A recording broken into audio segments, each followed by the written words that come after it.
এই বিটাকে শুনতে চাচ্ছ? হ্যাঁ, মানুষের হিদায়াত পাবে, তুই পথ পাবি না, তুই জাহান্নামে যাবি, কারণ তোর উদ্দেশ্য ভালো না। ইচ্ছাকৃত ভাবে গ্যাঞ্জাম বাদাইয়া সেইটারে ফেসবুকে দিয়ে দেয় ভাইরাল হওয়ার জন্য, যাতে অমুক বক্তা খুব প্রসিদ্ধ বক্তা, তার সাথে এরকম বড় বড় নেতাদের গ্যাঞ্জাম হয়েছে, বাস একে ভাদে আগা সারা দেশ বেড়ে চিনিয়ে ফেলাইছে। আমাদের প্রোটেক্ট দেওয়ার জন্য 300 পুলিশ এনেছে, এখানে হেলিকপ্টারে নিয়েছে, ওখানে হেলিকপ্টার এনেছে, এগুলো কাউকে তোমার বয়ানে মানুষ হিদায়াত পাবে, তুমি নিজে গুমরা হয়ে যাবা, এক ফটো নেকি পাবা না। অজের পরে জিজ্ঞেস করে, এই আজকে কেমন হলো রে? যদি কয় ফাটাফাটি বয়ান হয়েছে, কয় তাই গলা খারাপ, ঠান্ডা লাগছে। একজন কয় তোর দেশকে বাড়ি ভালো আছে, কয় তাই 3 দিন নাই নিয়ে। আর নালি কিরম দেখা যেত বুঝতি, ঠান্ডা লাগছে এই জন্য গলা খারাপ, না দেখাই ছেড়ে দিতাম। এগুলো কর কি দরকার? সুন্দর করে গুছাই গাছাই নিয়ে একটা গজল গাবে, গজল শুনলে মানুষের খুশি হয়, একটা গজল গাবে যেন ওয়াজরে গুছাইয়ে গজলের দ্বারে আনে, টাইনি গজল গায়, মানুষ পাগল হয়ে যায়। হ্যাঁ, পর্দা কি কয়, ওই যে পর্দার একটা গজল আছে না, পর্দায় থাকিও নারী, সাবধানে থাকিও নারী, পর্দার আড়ালে। আমি নিজে দেখছি এক বক্তা, ওরে সুর, আল্লাহু আকবার, সাবধানে তাকিও নারী পর্দার আড়ালে। এই কে যখন টান দেছে, এই পর্দার ওই পাশে বিটিরা ছিল, পর্দা খুলে দেখতেছে হুজুর কিরকম। যখন সাবধানে তাকিও নারী, পর্দা মহিলারা পর্দা ফাটাই ফেলাইতেছে। আর এই জায়গা মেশিনারটা দিয়ে বিটিকে ভিতরে প্রজেক্টর দিয়ে দেয়, এর পরামর্শ বক্তা নিজে দেয়, যে ওখানে একটা প্রজেক্টর দিয়ে দেন, মহিলারা দেখে দেখে আসছিল। এ বলে ফতোয়ায় কোন জায়গা জায়েজ? আমাদের বহুত ভাই আছে এর ভক্ত, আপনি জবাব দেন। মহিলাদের ভিতরে ওখানে প্রজেক্টর দিয়ে আমাদের ছবি তাদেরকে দেখানো হবে, তাহলে ওই জায়গাটা মেশিন দেন, এই জায়গাটা পর্দা দেন। কোন কোন চাষি বউ ভাবি সাপ্রাইজ আমরা একটু দেই, ওখানে কারা আছে তাকে আমরা একটু দেখি। না আমি হুজুর মানুষ বিটিকে দেখবেন কে, তাই ও বিটি মানুষ আমি হুজুরে দেখবে কে? আমি যেমন তাকে দেখা হারাম, সেও তো আমার দেখা হারাম। আমি যেমন তারে দেখা হারাম, সেও আমার দেখা হারাম। সে আমারে দেখবে, আমি তারে দেখবো না, এই বা শিল্পী ওর বাকে। আমি এত খাটি বিটি ওয়াজ করতেছি, আমি একটু দেই। দল আন্তর্জাতিক খ্যাতি সম্পন্ন নুচ্চ, আন্তর্জাতিক খ্যাতি সম্পন্ন নুচ্চ, যেগুলো প্রজেক্টরের ভক্ত প্রজেক্টরে অনুমতি দেয়। এক শ্রোতা এসে কইতেছে, হুজুর আমি সেদিন থেকে প্রজেক্টরের বিরোধিতা করি, আপনার অশ্বনার আগের থেকে সেদিন থেকে করি। এক জায়গায় ওই প্রজেক্টরের ওয়াজের পরে যাইয়া শুনে আমিও ওয়াজ শুনছি মাঠে বসে, আর আমার বউ শুনছে প্রজেক্টরের সামনে। পরে বাসায় গেলে বউ কাছে যে কদি হুজুরের দাঁত কিরম? আমি তো 30-40 হাত দূরে বসে, ছোট ছোট দাঁত, কোনটা কিরম আমি দেখছি নাকি?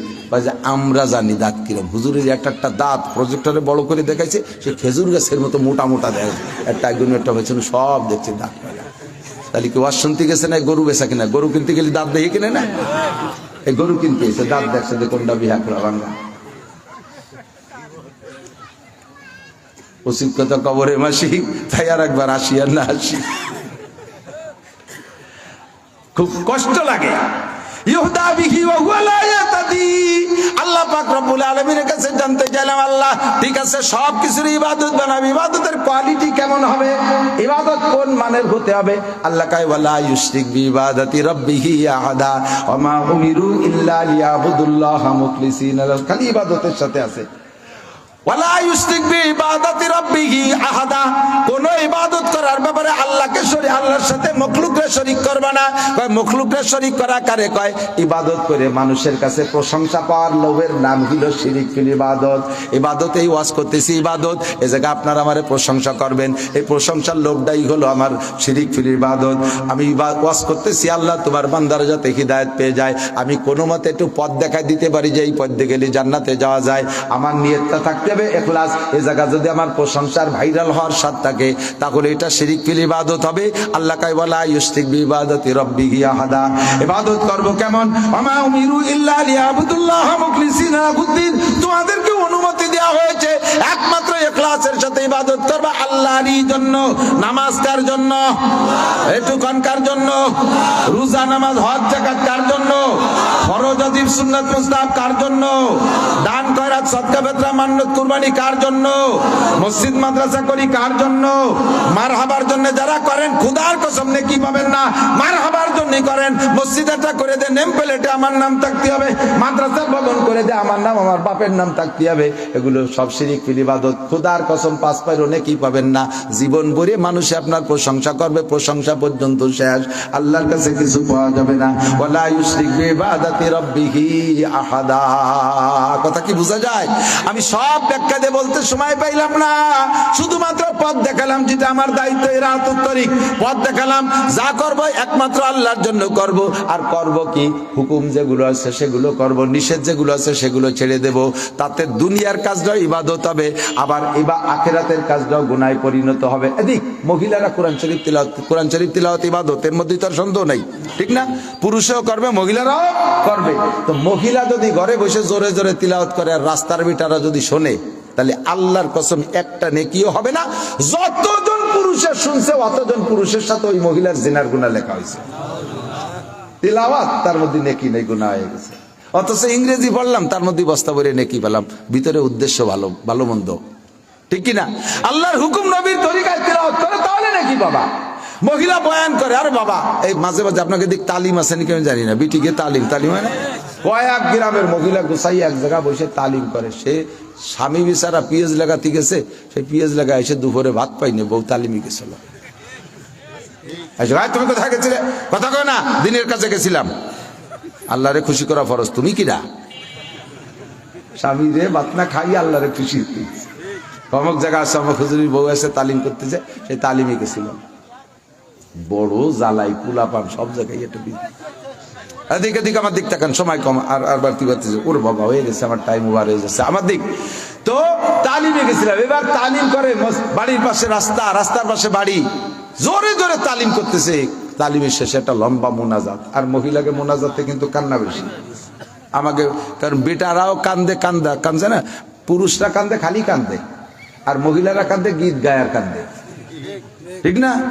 যা যা হয়েছে সব। এক মহিলা স্বামী মরিয়ে গেছে, স্বামীর পর মহিলা অতটা সন্তুষ্ট ছিল না, জীবন ভরিয়ে জ্বালাইছে, ওর বদদোয়াই মরছে মনে পরে।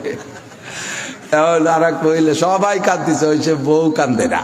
এক মহিলা এসে কাছে যাবা একটু কান, নালি মানুষ মাইন্ড করবে না। কান বোঝে কি কইয়ে কানবো, এটা তো ক্ষতি হবে, তার কোনো গুণ তো ক্ষতি হবে, তার কিছুই মনে কয়টা কিছু তা কয়। বাবা কোনদিন মুনাই দে সাড়া বাড়ই নেই বাবা রে ভাই, টেঙ্গি দে সাড়া কোনদিন মারি নেই বাবা রে ভাই, বাবা আমারে চুল কাটা টানিয়ে উঠে বেলাইছে বাবা রে ভাই, মরছে স্বামী বাবা রে ভাই। এই মহিলারা মুনাজাতে গেলি বিনয় বিনয় কইয়া ওই কথা রেখে দেয়, ওই বেড়ে কান্দি দেয়। মানুষ মারছে এক বাড়ির, বিল পার হয়ে 40-50 জন বিটি আইছে, সেই বাড়ি লাগে সাথে কান্দিছে, দেখছেন না এরকম? তো তোর কি আছে তুই কান্দিস? কিছু হয় না, সবাই কান্দিছে, না কান্দি কি সুরিয়ে, ঠিক না? এই মহিলারা মুনাজাতে অল্পে কান্দি দেয়, তার কান্তি কান্তি সব মহিলা জাফর ছেড়ে কান্দিছে, রাস্তার ভ্যানালারা দাঁড়ায় মুনাজাতে শরীক হয়ে গেছে। পরে যাইয়ে চার দোকানে গল্প দেয়, কি নাসির হুজুরা সর্বনের হুজুরার ইসমতুল্লাহ কাছে উনাকে মুনাজাতে বয়ানে তো হাসে হিসেবে, আর মুনাজাতেও কান্দে না, নান টুরবর মুনাজাত ফেরেশতারাই কান্দে দিচ্ছে। আমরা সেই জায়গা ব্যান দাঁড়াইয়ে মোনাজাতে শরীক হয়েছি। যে কয়জন ওই জায়গায় নানটুরবর মোনাজাতের সাথে শরীক হয়ে গেছে, ওই কয়জন পুরুষের সাথে নানটুরবর জিনার গুনাহ লেখা হয়ে গেছে। করছ মোনাজাত, কাম তো হবেই না, ফাঁকে ইনকাম করে নেছে উল্টো গাঠিতে অন্য কিছু। এর নাম হলো মা তাকুমুর রাসূল ফাকুযুহু ওয়া মা নাহাকুম আনহু ফান্তাহু। প্রত্যেকটা কাজের ভিতরে দুইটা দিক আছে। যে কাজটা যেভাবে আল্লাহর হুকুম নবীর তরিকায় নবী করায় দিয়েছেন ওই কাজটা ওইভাবে করবা, তাহলে দুনিয়ার কাজের ইবাদত হইয়া যাইবে। পক্ষান্তরে আল্লাহর হুকুম নবীর তরিকায় যদি না হয় দিনের কাজও দুনিয়ায় পরিণত হবে, কোনো নেকি হবে না, গুনাহ হবে। কতক্ষণ ঠিক কি ঠিক না? জামা পরবেন এ যুবক, শার্টের ভিতরে বাম হাতটা আগে ঢুকাইয়া ডান হাত পরে ঢুকাই বোতাম লাগাইলে পরা হবে, ইবাদত হবে না। ডান হাতটা আগে ঢুকাইয়া সুন্নতের নিয়তে বাম হাতটা পরে ঢুকাই বোতাম লাগাই দিবা, পরাও হবে, ইবাদত হবে। তাও সুন্নতের নিয়তে যদি করো 100 শহীদের সওয়াব পাইয়া যাবা। জুতার মধ্যে বাম পা আগে ঢুকাইয়া ডান পা পরে ঢুকাইছো, মোজার মধ্যে বাম পা আগে ঢুকাইয়া ডান পা পরে ঢুকাইছো, প্যান্ট পাজামায় বাম পা আগে ঢুকাইয়া ডান পা পরে ঢুকাইছো, শুধু পরা হবে, ইবাদত হবে না। এবার ডান সাইডটা আগে ঢুকাইয়া বাম সাইড পরে ঢুকাইয়া যদি সুন্নতের নিয়তে পড়ো, পড়াও হবে, ইবাদত হবে, 100 শহীদের সওয়াব হবে। কন্যা সুবহানাল্লাহ। দস্তারখান বিছে খানা খাইলে খাওয়া হবে, টেবিলের পর বসে খানা খাইলে খাওয়া হবে। টেবিলে খাইলে শুধু খাওয়া হবে, ইবাদত হবে না। দস্তারখান বিছে খানা খাইলে 100 শহীদের সওয়াব হবে, আবার সাথে সাথে তোমার খাওয়া হয়ে যাবে। কতক্ষণ ঠিক কি ঠিক না? এমন করে প্রত্যেকটা দিকে যেদিকে তাকাবেন সেদিকে পাইবেন। যেই কাজটাই করবেন আল্লাহর হুকুম আর নবীর তরিকায় যদি করেন তাহলে এটা ইবাদত হবে। আল্লাহ কয় মা আতাকুমুর রাসূল ফাখুযুহু ওয়া মা নাহাকুম আনহু ফান্তাহু। আবার সিরিয়াল ধরে বলে দেই, আল্লাহ আমাকে দুনিয়া করার জন্য বানাইছে না, ইবাদতের জন্য। এই ইবাদত করতে হবে কতদিন? বলেন কতদিন? মরার আগ পর্যন্ত। ইবাদত করলে কি পাবো? দুনিয়া আখিরাতের শান্তি পাবো। কতক্ষণ? শান্তি, অর্থনৈতিক সমস্ত রিজিক পাবো, আবার সুখময় জীবন যাপন পাবো। এইটা ইবাদতের বিনিময়। এবার জানতে চাইলাম আল্লাহ ইবাদতের কোয়ালিটি কেমন হবে? আল্লাহ কয় ইবাদত হবে শিরিক মুক্ত ইবাদত, এর মধ্যে কোনো ভেজাল রাখতে পারবা না, হ্যাঁ, জাল জয়ীব হতে পারবে না, ভেজাল মুক্ত ইবাদত করবা। আল্লাহ ইবাদত কি জিনিস? আল্লাহ কয় আমার নবী যেটা যেভাবে বলেছেন সেইটা সেইভাবে করবা, যেটা যেভাবে ছাড়তে বলছে সেইটা সেইভাবে ছেড়ে দিবা। তাহলে ব্যবসা বাণিজ্য তোমার ইবাদত, মেম্বারি চেয়ারম্যান ইবাদত, উপজেলা চেয়ারম্যান করবা ইবাদত, এমপি গিরি করবা তাও ইবাদত, IABMA পাস করবা তাও ইবাদত, পুলিশ মিডিয়ার আর্মি চাকরি করবা তাও ইবাদত, জজ ম্যাজিস্ট্রেট DCO CSP হবা তাও ইবাদত, ইংরেজি পড়বা তাও ইবাদত, যা কিছু পড়বা সব ইবাদত হবে, যা কিছু করবা সব ইবাদত হবে। ক্ষেত খামারে পিএস লাগাবা, পরের আইলঠালা ঠেলি করবা না, ও জায়গা নিজের জমি মাপে জুবে সুন্দরভাবে দরকারে 1 বিঘে ছাড়িয়ে দিয়ে কাজ করবা। এবার যখন পিএস লাগাবা বিসমিল্লাহ করে শুরু করবা, কাজ শেষে আলহামদুলিল্লাহ করে উঠে চলে আসবা। মহিলারা বাচ্চাদের দুধ খাওয়াবা, এইটাও তোমার ইবাদত হবে। দুধের বাচ্চা বিসমিল্লাহ কইতে পারে না, তার মুখে তো বিসমিল্লাহ সে বলতে পারে না। তোমার স্তনের মধ্যে দুধ দেশে কে? আল্লাহ। তোমার ক্ষমতায় দুধ আসে নাই, কারণ তোমার চাইতে বহুত মোটা মোটা বিটিরাও বাচ্চারে 1 ফুট দুধও খাওয়াতে পারে না। এর মহিলা আছে না, এই মোটা খেজুর গাছ ঠিলিয়েটা নিয়ে গেছে, একটা বোতল ঠিলিয়ে নিয়ে বোতল নিয়ে গেছে। আগে তো মুরব্বীরা দেখছেন না, খেজুর গাছে বড় কলস ভরি যেত না, সব কমতিছে, পরে ঠিলিয়ে নিয়ে শুরু হয়েছে একটু একটু, পরে প্লাস্টিকের 2 লিটারের বোতল। এখন গাছ কাটে, বোতলও নেয় না, নালি দিয়ে তুই আসে, মাঝে মাঝে 1 ফুট পরে পোলা পাঞ্চে জিব্বে ভাইতে বসে যায়, খানিক পর পরে 1 ফুট পরে। গাছ এমন মোটা, তার 1 ফুটও রস নাই। আর চিকুন এমন একটা গাছ, খেজুর পুকুরের পাড়ে কাইতে রয়েছে, তা কড়াই খেয়ে দিয়েছে অর্ধেক, গাছে উপরে উঠলি খালি দুল খায়, তাতে এত বড় কলস একটা নিয়ে আসছে। আরে গাছ কি আর কলস কিনিলি? কয় তাই সকালে আসিস, দেখ যে সেই গাছে 2 খেন রস হয়েছে, 1 কলস হয়েছে ছোট ঠিলে, 2 ঠিলে রস হয়েছে। দেশে কে? আল্লাহ। তোমার বউটা শুকনো, 2 বাচ্চা জমজ হয়েছে, 2 স্তনে দুধ খাই সাথী পারে না। আর মালিক মোল্লার বোর এত বড় মোটা এক বউ, তার একটা মাইরে সারা বছরের মধ্যে 1 ফুট দুধ খাতি পারে না। দুধ দেয় আর না দেয় কে? কাজে এই নিয়ামতের শুকর আদায় করার সিস্টেম হলো বাচ্চারে মুখটা দুধের সাথে লাগাই দিয়ে তুমি মা মুখে বিসমিল্লাহ বলো, আর খেয়ে যখন বাচ্চা মুখ সরাবে তুমি মা মুখে আলহামদুলিল্লাহ বলো। আরে দুধ ফিডারে কিনে খাওয়াইতে, হ্যাঁ, ব্যান চালানি লাগে, কোনো কিছু খাওয়া না থাকে না, শুধু ওই ব্যান চালানি পয়সা দিয়ে খালি বাচ্চারে দুধ কিনে খাওয়ানো লাগে। এত লাখ লাখ টাকা কামাই করি, তাই বাচ্চাদেরকে দুধ কিনে খাওয়াতে গেলে করে হাওয়ায় যেতে হয়, ঠিক কি ঠিক না? আর বানাই খাওয়ানো কত কঠিন। রাতের বেলা মা ঘুমাই রয়েছে, অন্যাসে বাচ্চা নিজে ইচ্ছে করে মায়ের স্তন থেকে দুধ খেয়ে খেয়ে জায়গায় ঘুমাই গেছে। আর যেগুলো বানাই খাওয়ানো লাগে, দুটিয়ে দামড়া দামড়ির দুটির একটারও ঘুম থাকে না, রাত 2টের সময় ওঠা লাগে, 3টের সময় এক এক করে উঠে উঠে আম্মু দুধ আম্মু দুধ। এ কত বিপদ, এই এত বিপদ থেকে আল্লাহ বাঁচাইছে, স্তন করে দুধ দিয়েছে। কাজে বিসমিল্লাহ তুমি বলবা, দুধ খাওয়ার উপরে আলহামদুলিল্লাহ বলবা। যত ফুটা দুধ খাইছে প্রত্যেক ফুটায় ফুটায় তোমাকে নেকি দেওয়া হবে। সাথে স্তনটাকে খোলা অবস্থায় দুধ খাওয়াবা না। অনেক মা আছে বেহায়া বেশরম, ছেলে একটা 18 বছর বয়স কলেজে পড়ে, আর একটা কোলে দুধের বাচ্চা, দুধের ডারে দুধ খাচ্ছে, পুরো স্তন খুলে দিয়ে 18 বছরের যুবক মায়ের স্তন দেখতেছে। মায়ের সাথে সন্তানের জিনার গুনাহ লেখা হবে। শ্বশুরের সামনে স্তন খুলে দুধ খাচ্ছে, ভাইয়ের সামনে স্তন খুলে দুধ খাচ্ছে, বাপের সামনে স্তন খুলে দুধ খাচ্ছে, বিলকুল হারাম, জায়েজ নাই। পর্দার সাথে দুধ খাওয়ান, তাহলে এটাও ইবাদত হবে, তাহলে এটাও ইবাদত হবে। স্বামী স্ত্রী দুইজনে আনন্দ করবেন, দুইজনে একসাথে এক বিছানায় ঘুমাবেন, ওর ভিতরে আল্লাহর হুকুম আর নবীর তরিকা আছে। এই তরিকা অনুযায়ী আপনারা রাত কাটান। ফেরেশতাদেরকে আল্লাহ বলে দুধের পর্দা দিয়ে ঘিরে দে, নূরের পর্দা দিয়ে ঘিরে দে, দিয়ে ওকে দিয়ে ফিরিও তাকাবি না, সকাল পর্যন্ত যাওয়ারে উড়ি বেড়াবে, তো ও নিয়ে তোকে চিনতে না। তো এই টাইমে আমরা কি করবো, আমরা বুঝতে পারি না, ওকে দুইজনের আমল নামায় রাতভর নফল নামাজ লিখবি। কি হতিছে না কি হতিছে, নফল নামাজ লেখো। তাই দিয়ে তো কইছিল লিখবি লিখবি লিখবি। ওরা আল্লাহর হুকুম নবীর তরিকায় রাত কাটাইছে, ওটা তাদের ইবাদতে পরিণত হয়ে গেছে। আমি শুধু পথ দেখাইলাম, এভাবে সব চেষ্টা করা যাবে তো ইনশাআল্লাহ। আমি আগেই বলছি এই দিন সিরাতাল মুস্তাকিম, আমার পথ দেখানোর দায়িত্ব আছে। এবার চৌরাস্তায় যাইয়ে গুল্লি খাইয়ে আড়াই যেতে পারেন, কাজেই একেবারে হাতে ধরে পৌঁছে দেবে আল্লাহ। এর জন্য আমাদের আর একটা কাজ আছে, সেটা হলো দাওয়াত ও তাবলীগের মেহনতে যাইয়া 3-4 মাস যদি সময় দেন, আল্লাহর রহমতে এমন ভাবে পথ পেয়ে যাবেন, আশা করি একেবারে গন্তব্যে চলে যাবেন। ভাঙ্গার চৌরাস্তায় যে পথ হারানোর সম্ভাবনা থাকবে না ইনশাআল্লাহ।